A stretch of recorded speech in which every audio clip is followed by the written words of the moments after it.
ছোটবেলাকার কত মজার মজার ঘটনাই না আমাদেরকে কিরকম মনের মধ্যে ছাপ রেখে যায়। দেখো, আমাদের পাড়াতে একটা লোক ছিল, প্রত্যেকবার ওই হোলিতে বা রং খেলার দিন মদ খেয়ে খুব ঝামেলা করতো।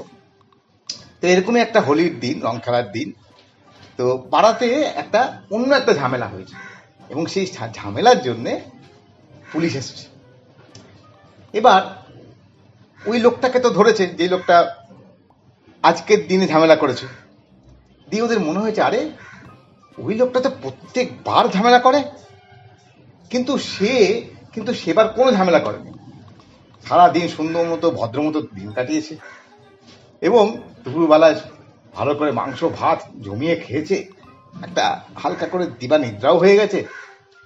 বিকেলের দিকে ও বাড়ি থেকে বেরিয়ে বাড়ির সামনে যে কালভার্টটাতে সুন্দর করে গুছিয়ে বসেছে, সামনে চায়ের কাপ, সিগারেট, লাইটার, খবরের কাগজ, ভদ্র মতো চশমা পরে পেপার পড়ছে। এদিকে পুলিশ এর গাড়ি এসে দাঁড়িয়েছে, এবার ওকে তুলে নিয়ে যাচ্ছে। এবার ওই লোকটার মা এসছে, আরে হেরে কই লই যেতেছ, হেতে কিছু করছে না। তো পুলিশ বলছে, করছে না করবো, আমরা কি আবার আমুনি।